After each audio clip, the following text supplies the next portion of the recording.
पाक फौज के कामयाब ऑपरेशन के दौरान हथियार डालने वाले फितनतुल खवारिज के रुकन अब्दुस समद के एतराफ़ी बयानात मंजर आम पर आ गए हैं। बताया, तालिबान बच्चों से ज़्यादती, कुरान व मसाजिद की बेहुरमती और झूठे फतवों के ज़रिए नौजवानों को गुमराह करते हैं। खारजी अब्दुस समद ने एतराफ़ किया है कि 4.5 साल अफ़गानिस्तान में रहा, जहाँ अस्करी तरबियत हासिल की और फिर गुल बहादुर ग्रुप में शामिल हो गया। अब्दुस समद के मुताबिक कमांडर असद मुल्ला मसाजिद को असलहा और बारूद की तैयारी के मराकज़ के तौर पर इस्तेमाल किया करता था।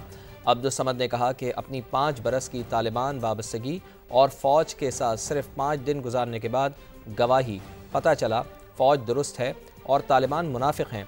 अब्दुस समद ने अवाम से अपील की है कि अपने बच्चों को खवारिज के फ़रेब से बचाएँ और फ़ौज के साथ भरपूर ताउन करें।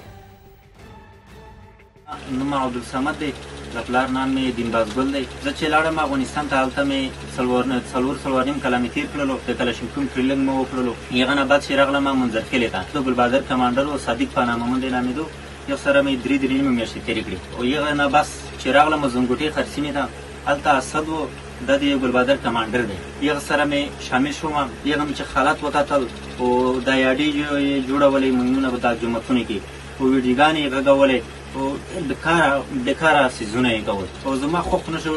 زه سنډرکیتې ته آماده شو. په دغه دوران کې پوځ چپه وولله، غیر نه وتښتېدلو او زه ورته تسلیم شوم. اسد مولا دا د زنګوټي ستر جومات د مینارې په دښت کې وو. په دا کې د مونږ ته د وتره کولو چې دا مرتد پوځ دی او ایاډۍ جوړولې او ماینونه او د ډرون بمونه دا یې جوړولو. 2 وړکې ورسره ساتل او د قرآن لحاظ یې نه کولو. زما 15 کاله په طالبان کې شوي دي او 15 ورځې مې د پوځ سره کړي. ما چې کومه راډیو وکتله دی راته وایي چې دا منافق دی او د بله او دغه ټول کارونه په دې کې خپل وي. دا کارونه ټول په دې کې خپل وي.